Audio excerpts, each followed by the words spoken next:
অথচ বাংলাদেশে নির্বাচনোত্তরকালে বাংলাদেশ সরকারের কাছে তারা সমাবেশ ও মিছিল করে বক্তব্য উত্থাপনের আশা রাখেন।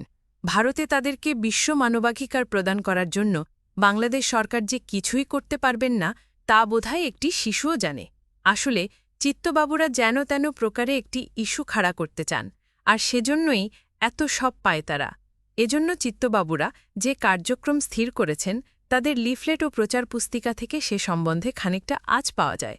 বাংলাদেশ বিদেশ মন্ত্রীকে দেওয়া সাবধানপত্রে উদ্বাস্তু কল্যাণ পরিষদ জানিয়েছে, উদ্বাস্তু আগমনের বর্তমান হার অব্যাহত থাকিলে কোনো এক সময় বাংলাদেশ প্রায় স্বল্প মানুষ শূন্য হইয়া পড়িবে। ২. এরূপ অবস্থায় বাংলাদেশ সংলগ্ন পশ্চিমবঙ্গসহ অন্যান্য রাজ্য উদ্বাস্তু ভারে অর্থনৈতিক দিক থেকেই শুধু বিপন্ন হইবে না, সেখানে সাম্প্রদায়িক সম্প্রীতি রক্ষা করা আয়ত্তের বাইরে চলিয়া যাইবে। ৩. বাংলাদেশ সংলগ্ন রাজ্যগুলিতে সাম্প্রদায়িক অশান্তি দেখা দিলে বাংলাদেশ ভারত থেকে বিতাড়িত মুসলমান উদ্বাস্তু ভারে জর্জরিত হইবে। ৪. ভারত ও বাংলাদেশের মধ্যে তিক্ততা সৃষ্টি হইবে এবং অবজ্ঞা উপেক্ষায় উদ্বাস্তু মনে যে প্রতিক্রিয়া দেখা দিবে সেই সুযোগ ভারত ও বাংলাদেশের আন্তর্জাতিক শত্রুরা অবশ্যই গ্রহণ করিবে। ৫.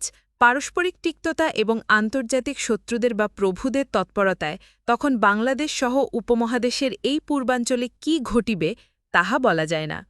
না বলা গেলেও তা ঘটানোর জন্যই কিন্তু চিত্তছুতার মহাশয়েরা তাদের সর্বশক্তি নিয়োগ করেছেন। একথাও ঠিক, যেভাবেই হোক শ্রী চিত্তছুতার যথেষ্ট প্রভাব ধরেন।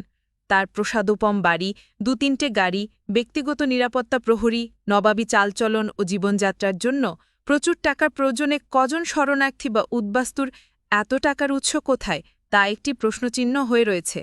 দূরদর্শন ও আকাশবাণীও শ্রী চিত্তরঞ্জন ছুতার ও তার অঙ্গ সংগঠনগুলি সম্বন্ধে অতিমাত্রায় সদয়।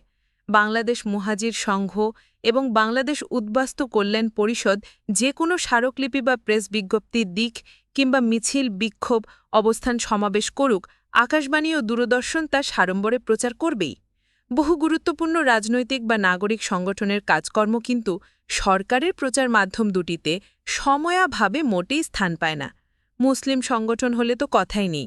প্রকাশ্যে দূরদর্শন ও আকাশবাণীতে দুজন কর্মকর্তার সঙ্গে শ্রী চিত্তরঞ্জন ছুতারের ঘনিষ্ঠ যোগাযোগের ফলেই এটা সম্ভব হচ্ছে। জিজ্ঞাসাবাদ করে দেখা গেছে অনেক সময় মহাজির সংঘের প্যাডে প্রেসিডেন্ট রইসুদ্দিন বিশ্বাসের স্বাক্ষরসহ আকাশবাণী ও দূরদর্শনে যে প্রেস বিজ্ঞপ্তিসমূহ দেওয়া হয়, প্রেসিডেন্ট সাহেব স্বয়ং তার বিন্দুবিসর্গ খবর রাখেন না।